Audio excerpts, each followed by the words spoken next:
is up, YouTube, iTunes, and Spreaker? We are the ShowStoppers, and we are here for another segment for our wrestling part of our podcast series. What is up? Bryan, Des, me, Hola. a.k.a. Craig, Merc, however you want to call me nowadays.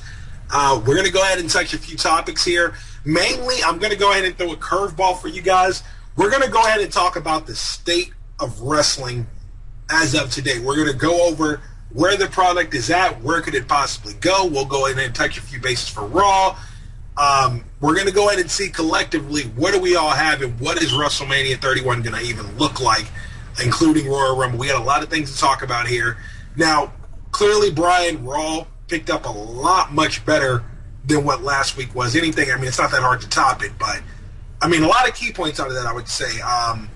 You know, the whole Jericho-Wyatt steel cage match started it off, and it was fucking amazing. Yep. Seth Rollins almost got impaled by the fucking spike from the steel cage. I mean, what was your takeaway, Bryan, from that Raw? Like, what did you feel overall? I got a couple of things I got to bring up, too. But, yeah, Bryan, go. I have to say it was certainly an improvement. It's still far from where I think it should be to make sure that the product is at its best, where WWE is capitalizing on it for network subscriptions. So they can't just rest on a mediocre, that's what I'll call it, just because we've lowered our standards so much that it's like, oh, what an incredible Raw. No. It's been a minute. If Raw was at its peak, then that would be mediocre. Right. Very true. What do you think? I think my main, the thing I was focusing more, and I want to ask Kills how you felt about it, was the whole John Cena and Chris Kaman debacle. How he went on saying he likes being the good guy. He likes being... How did you feel about that? Because I was thinking about you the whole time I was watching that, you know? I loved the segment between Heyman and Cena. My whole thing is they did it differently enough where it didn't feel like the same old somebody trying to get Cena to go heel. I thought Heyman put his own unique spin on it, as only Clearly. Paul Heyman can. Yeah. So I really like the segment overall, but the problem with those segments, even if you have a very talented person on the mic like Paul Heyman doing it, the end result is always going to be the same end result. So eventually, if they keep going in that direction, it won't have that same appeal no matter who they have attempting it, because they're going to be like, oh, this is where somebody fails at getting Cena to go heel again. Like, at least this is like, well, it is Paul Heyman. If anybody could do it, it's Paul Heyman. Now they've exhausted all options. And I'm that one person who actually expected that he would have turned, until he brought up the issue like, oh, you know, a veteran came up to him and said that he inspired him, or a kid with a final wish came up to him saying he wants to be just like him. I'm like, nah, he's gonna stay face, you know? Yeah, I'm gonna call it a one-off. I'm gonna chalk it up to being a one-off because it was very well done. But with all the information Cena brought out there and how impassioned that speech was, and all the detail that went into it, anybody who remembers that segment now will always have that in the back of their mind when they go, yeah, he won't go heel. You have to have a payoff. There has to be a payoff somewhere in any storyline, whether it be a payoff with that specific just one segment alone, getting somewhere in the future, whether that payoff be that specific segment building up towards a feud. There's got to be a payoff. Cena Lesnar is already a feud. Can't pay off there. Cena has something to prove. He got owned. Can't pay off there. Brock Lesnar just came off beating The Undertaker. Cena going in there and getting redemption cannot pay off there.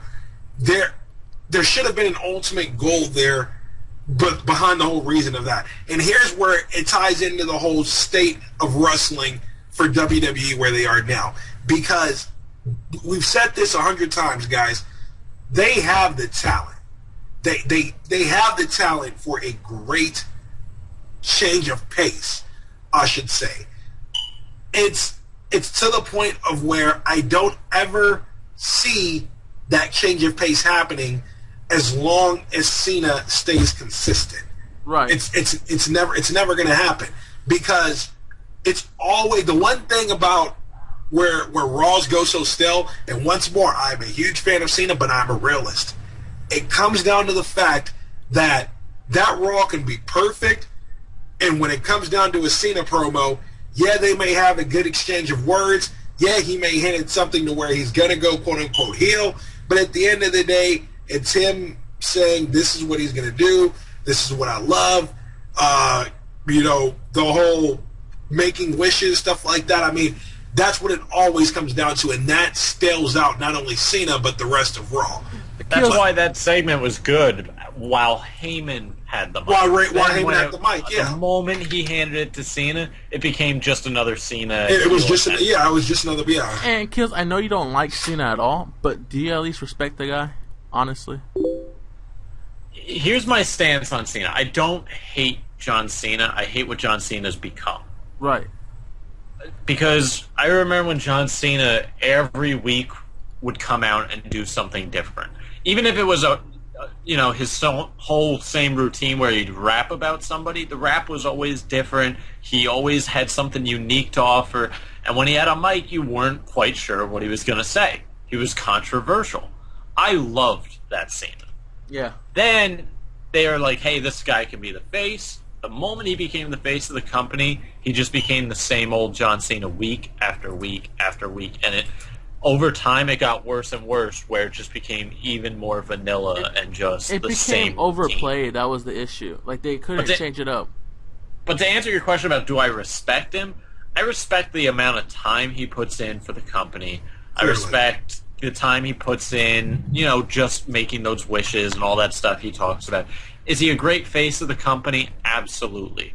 Do I respect every wrestler for what they put in to be a wrestler. Right. You can't be a fan of it and not respect it. So that's my answer to that question, absolutely. But do I like John Cena right now? No. You just don't like him as a wrestler, but you like him as a person beyond wrestling. Well, I said I respect him. Okay. I don't know if I met John Cena on the street if I'd even like him. Because just personal opinion based off of nothing at all except my own speculation, I believe John Cena is a fake. And you know what I found interesting? That Paul Heyman brought up the notion that ever since Brock Lesnar has beat Undertaker, you haven't heard for Undertaker in 6 months, which is true. Like, where the fuck is he, Oh, that was, come on now. The wrestling fans, you really, really got to follow it. But Undertaker is gone after WrestleMania every time. That is nothing. I remember there was, and you know what? I'm going to go ahead and call out No DQ for this. You were extremely stupid for posting so No DQ is a website for you guys who don't know, ladies and gentlemen, who shares, of course, behind the scenes stuff, quote unquote dirt sheets for wrestling. So I usually go to No DQ a lot for often reasons as far as figuring out exactly what's going on behind the scenes or what's going to be coming. And I went on there, Brian, on Monday night, and they had a post, this was a legit post, it seemed like, saying, did Cena take a shot at The Undertaker, with saying we haven't seen him since? That's fucked up. Seriously? Yeah. Thank you. It's not even that it's fucked up. It's stupid. Yeah. Brian, me and you think alike when it comes down to stuff like that. My immediate reaction was he's just working the angle. It's working clearly. Short. And then on top of all that, when was it that like I said once more, Taker always disappears after WrestleMania. He's not there. He may show up on the Raw after, but in this given scenario, everybody knew what happened to Taker behind the scenes. You know that man was health-wise done. So why are you going to go on? I've never heard John Cena take a shot at an injured wrestler. It's just such a ludicrous thing to try to feed the fire of. Not only that, though, the thing that upset me with it was it came down to I don't know if they were really trying to report that just because they had nothing else to report, or if they took that shit serious. Come on now, guys. When has Undertaker wrestled? And then, maybe he'll have a few appearances here on SmackDown or a couple on Raw. But when have you known him to stick around consistently? Lately, he really hasn't. Years. Yeah. I'm just saying that was stupid for them to post that. But whatever the case would be there, that wasn't really a shot at Taker. That was him working the angle. I mean, Taker, aside from, him even being the Undertaker and not showing up clearly after WrestleMania, it's just health-wise, he had other things going on too. So, but still, you got to sell it. The whole point of is that whole segment opened my eyes to the fact of like, damn, we are truly stuck, regardless of my personal feel of Cena. We are truly stuck to where we cannot move. And Daniel Bryan was making that move, because when Cena left, you had Bryan going into the main picture, and Bryan was all it was when the main picture was there. And so Cena comes back, he wins the title. Yeah, he had the couple of months where he was in the main picture there, and then he gets taken right back out, which I'm okay with, because Cena's at a point in his career now where he needs to be doing what Orton is doing, hence getting the new talent over. I still don't think Cena should have beat Bray Wyatt at WrestleMania. Bray Wyatt should have won. That would have helped further the movement. And then looking over everything here also, it's the whole Shield splitting up. That's right. Randy Orton losing to Roman Reigns and helping establish him, even though he still needs so much more work. Still, technically, that's right. Giving Dolph Ziggler the IC title, that's right. Like, they're doing some things accurate, but Brian, where do you see WrestleMania right now? Like, clearly, there's a lot of time. I'm not going to start trying to line up storylines and try to project a card. I'm just going to look big picture at WWE as a company at a whole. It's not so much not projecting a card. It's not projecting the card. But bear with me.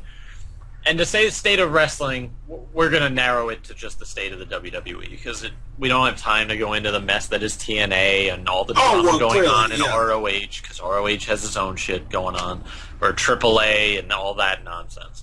We're not going to go into that, but you listed a lot of things that are, when you look at the landscape of the WWE, you see the clouds, that have really started to gather of a huge storm being an issue.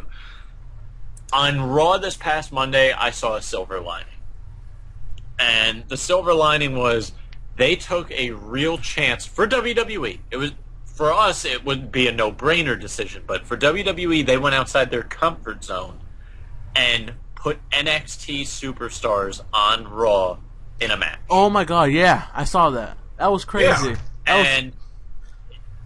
If you're going to try to sell the network, do that once a week. I agree. Do it every Raw. Don't do tag matches.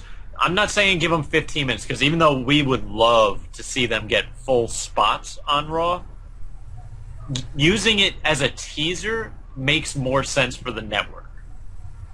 So give them that 5 to 10 minute quality match and show what they can do in that short amount of time, and have people go, oh my god, that was actually really good too. That match it was a really good matchup to do, because it helps promote the TakeOver event this week, where people are sitting there going, these guys are going to be in a fatal four-way? That's crazy. And it shows, hey, there's a lot of talent at the NXT level. Maybe next week, put Charlotte in action. Have an NXT Divas match and go, oh my god, that's the level of Divas down there? Holy shit. Here's the thing with certain things like that, though. Charlotte has to be any up and coming, like the Ascension, Charlotte, Sami Zayn, guys like that. They got to be, and ladies have to be protected. They do. It comes down to a point of where NXT itself is going to build big enough, and it's going to get bigger now that they've opened up the market for where the network is provided across the world. It's going to get a big enough recognition to where when these people come, when Charlotte hits on the main roster officially, we're going to have a pretty nice Divas division overall. Not saying, Brie and Nikki, that whole fucking thing with them is great. But the actual wrestlers, hence Natalya, hence Paige, AJ Lee, if they bring in Charlotte. Emma's even actually really good at wrestling. Brie, she's not that bad at wrestling, but we know that her mic skills are clearly not there. And then Naomi's pretty amazing at wrestling, too. I mean, they have a pretty nice Divas division right now. I want to say their roster is deep enough, if you really think about it, to have a Divas tag team division if they wanted to. I'm sure Triple H just thought about that, maybe long term, but whatever the case may be, it's like you said, they have talent that they can utilize to where let them wrestle one match every week on Raw or SmackDown, one or the other. Yeah. Let them do that. I think by doing it in that manner, because technically when you think about it, they did that with Emma. When you think, I mean, Emma came out with the whole Evolution thing, but she was consistently wrestling on NXT though. So there's nothing wrong with doing that, unless you really have a big payoff for these individuals going over to the main roster. So, I mean, it's one of those things to where, and then like you said, this is the state of WWE. When I said wrestling, I was being a mark. I meant WWE. They got to start moving. They got to start moving. Like I said, usually at this time frame, and I mean honestly, around this time frame, they start announcing, or they start getting close to announcing, hey, WrestleMania tickets are about to go on sale. And this is the part, Brian, where I was trying to imply is with Wrestle. Right. Yeah. With wrestling around the corner, I mean, a couple of years ago, they were selling, no problem, selling out practically, almost selling out all the pre-sale tickets.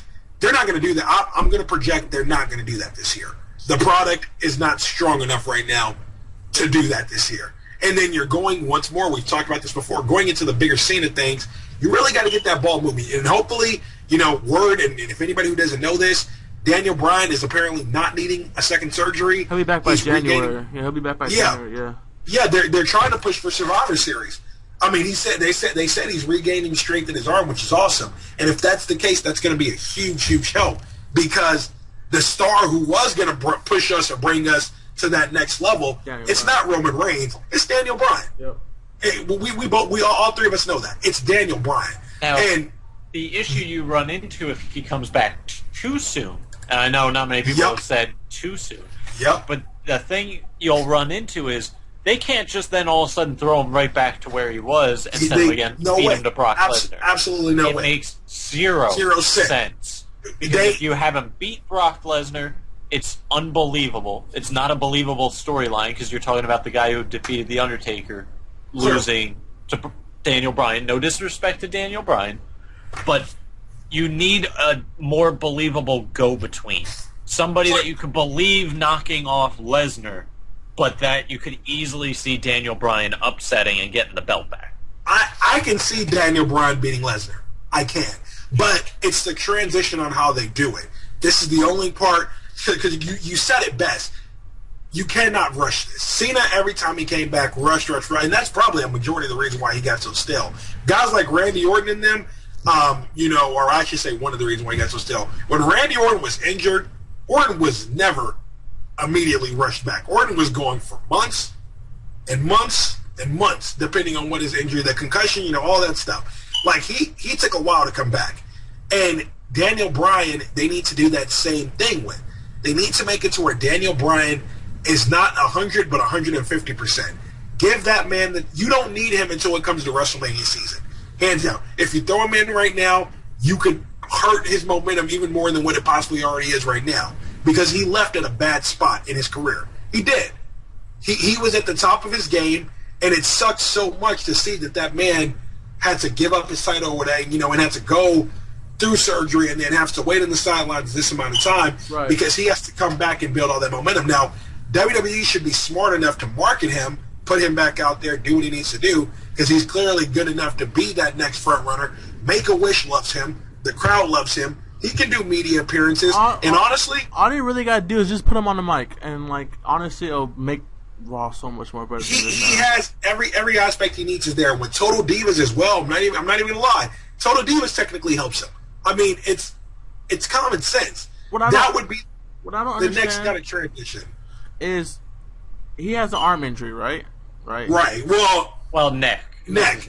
So, yeah, it's the nerves in his arm that are apparently. Is he still not able just to do things where on a mic and not really wrestle, but somewhat, Well, the problem is if they bring him back in that capacity, he can get stale and old really quick just talking. Makes sense. So they're protecting him from that kind of situation. But now, I'm sure within he's December. Not one of those kinds, because I've said this about Wade Barrett a million times. Yeah. Wade Barrett is somebody who's not at the Daniel Bryan carry the company level, so he can lose relevance. So they need to keep him on TV, on the mic. And the best way for somebody like Wade Barrett to stay relevant on the mic, put him on commentary. Yep. They should have pushed it like that. Yeah, because guys. They added a third person to SmackDown, and it's the guy who calls NXT, Tom Phillips. It should have been Wade Barrett. It should have been. They should have done something, or even hell, have them work somewhere to help out. Somewhere NXT, whether it be that or whether it be something along the lines of the pre-show. I mean, anything. The panel. You should have kept them consistent, so that way, like how they did the whole Bad News Barrett thing. Like he wasn't ready to go, but they brought him in for that part. And then as time progressed, clearly about midpoint of it, I think that's when he was ready to go. But they ran that course, and so he was actually going to be, a good time to put him in the spot to wrestle, which I believe was after Mania.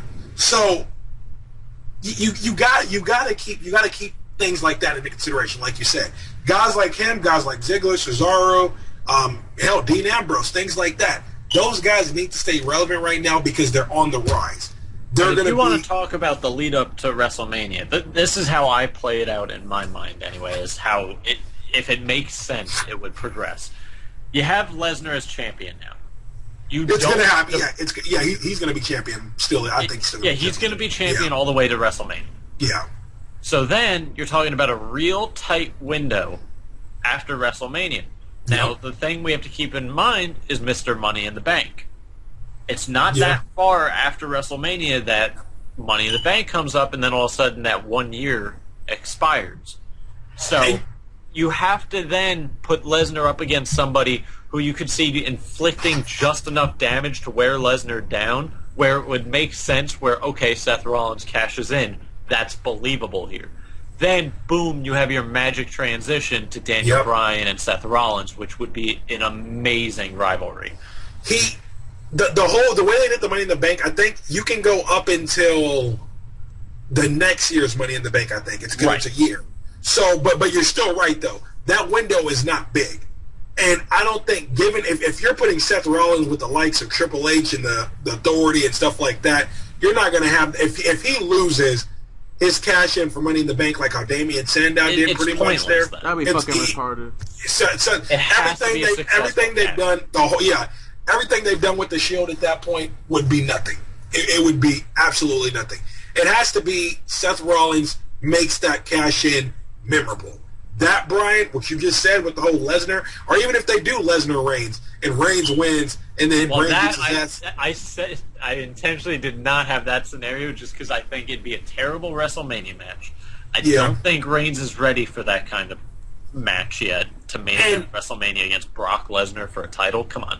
Yeah, and this is why I said the state of WWE is in question. You would have a rivalry where the two participants in the match wouldn't talk. It'd be ridiculous. They're at a point to where between the two there, I mean, Roman, the thing that would make that gold is, I mean, at least Paul Heyman's involved in that. Anything with Paul Heyman is good with me. But it's always going to come down to the fact of, like you said, what are you going to do when you put somebody like Roman Reigns? The reason why I still, even if he did make an adjustment now, he's not going to be ready because that's too small of a window from now to WrestleMania season, hence January, for him to magically come up with mic skills. You saw every time that man picks up a mic, I observe very closely. Very closely.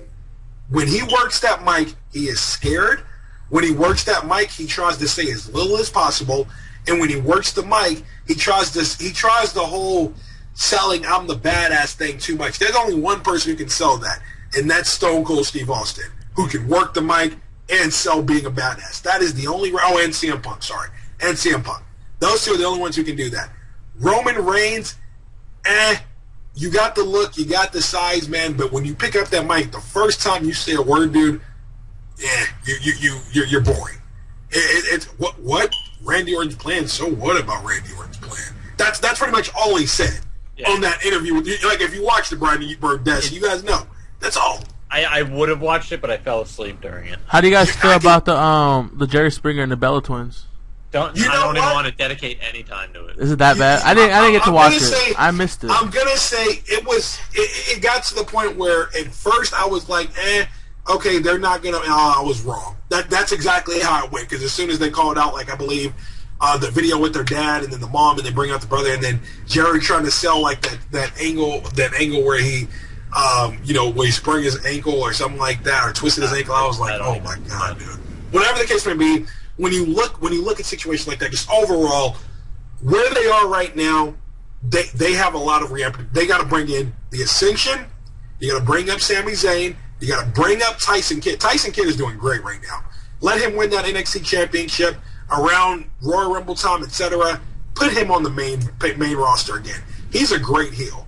Dean Ambrose needs to be established. Daniel Bryan needs to be back. If they can do those things, then they're going to be promised for a good future. To work off of a point we've made previously about, dropping people and then bringing them back up and just having them go up and down the ladder instead of just having them stay at a certain level. If Lesnar is still champion at WrestleMania, defends his title after WrestleMania, and that whole scenario comes to pass where you now need somebody believable that could beat him down, even if they don't lose to him, but could beat him down so badly that Seth Rollins could cash in, the always perfect candidate to do that for Brock Lesnar, and right now he's in tag team hell as he always seems to get tossed, is the Big Show. Yeah.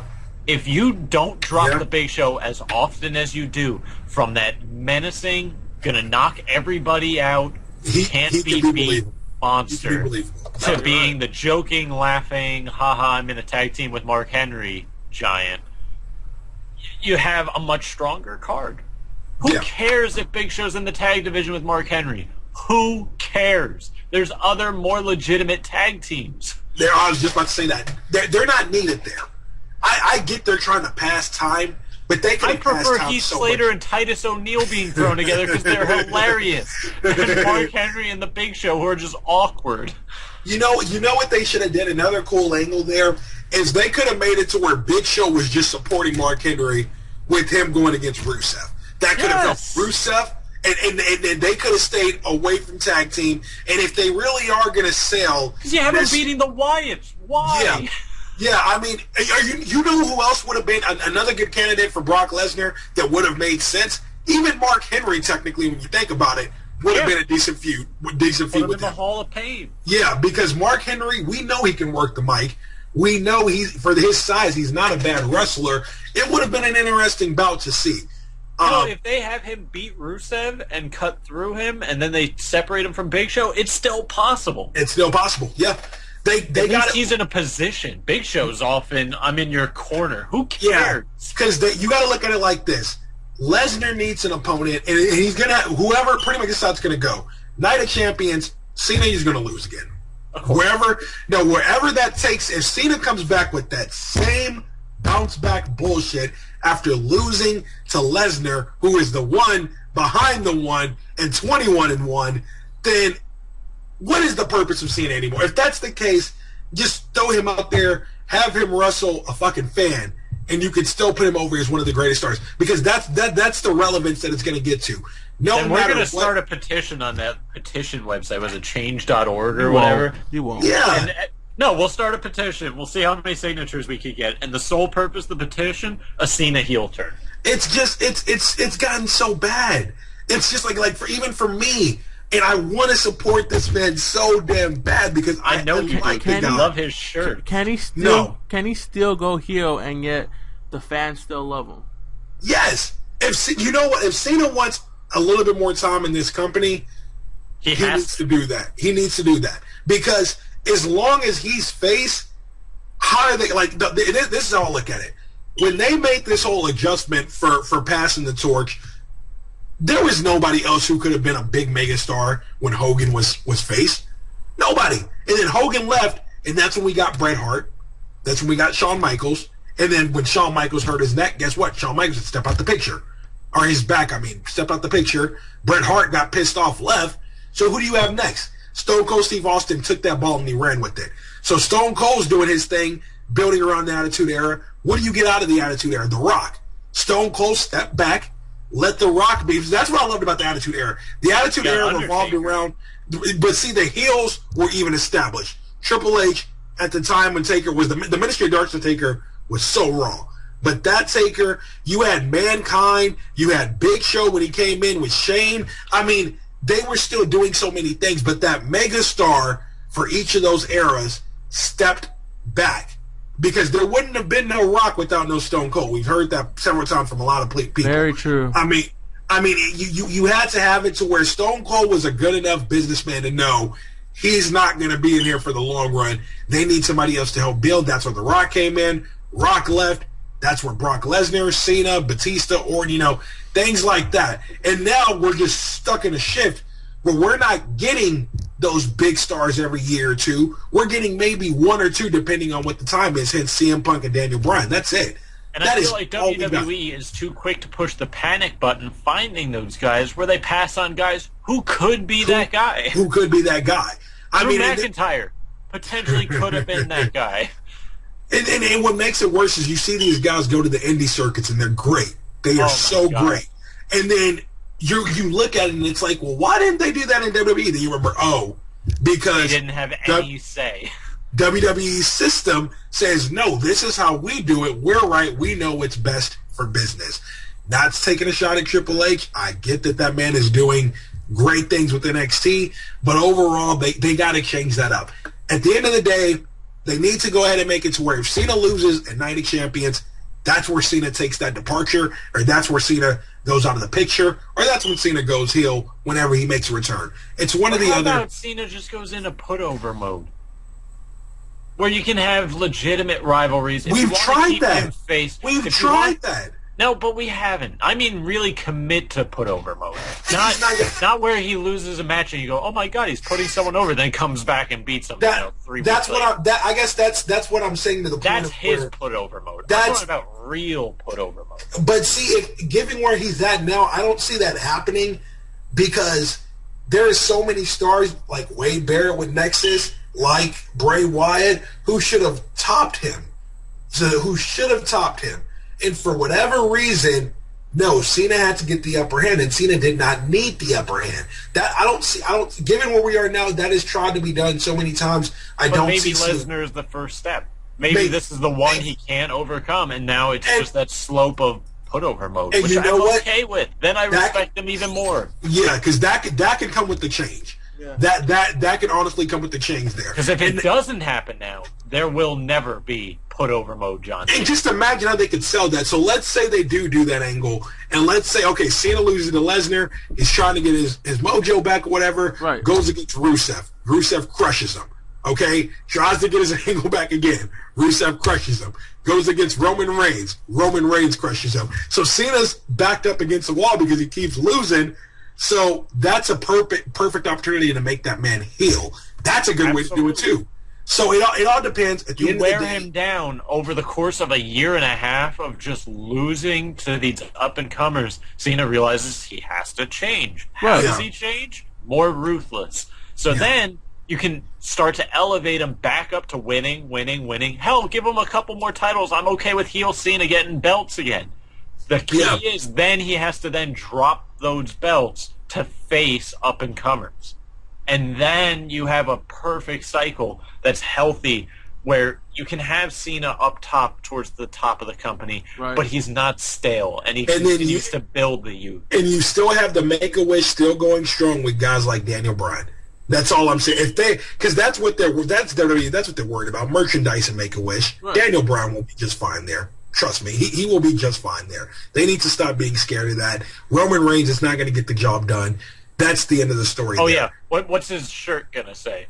Believe that. Who cares? Nobody cares. You're still the slogan from a... I was about to say, you didn't see Randy Orton running with the Evolution gimmick when he won the World Heavyweight Championship. Randy Orton got his own music. He got more cocky, and he became the legend killer even more than what he already was. Oh, yeah. Randy Orton evolved. Clearly, Roman Reigns took another level. It was amazing. Yeah, Roman Reigns, he just adapted. Roman Reigns adapted. He did not evolve. He adapted. And he adapted to the point of where you're still, quote-unquote, shield Roman Reigns, but you got Dean Ambrose. Still wearing the same shit. You still have the same music, the same catchphrases, the same moves. It's just, it's not believable. So we'll see what happens. We are going to have this conversation again in a couple of months. We're going to think back to this, and we'll see where it goes from there. Sounds like a plan. But this is going to be where we wrap up, guys. It's been one of those things to where we're going to be all right, wrestling fans. I want you to understand that. We're going to be all right, but if there's room for improvement, you can only pass on it so much. So we'll see what WWE does. Brian, me, and Des all feel changes needed. I'm sure you guys do. Comment what you think could be best. Yeah. And in the meantime, there's always $9.99. There's always $9.99. You could say, fuck it, I'm watching Nitro. That's a wrap. They should pay us for that. Fuck. We did the plug-in for you guys, only for $9.99. All right. Well, that's the show there. Brian, Des, Greg, we will be back next week. Thanks for tuning in. Later.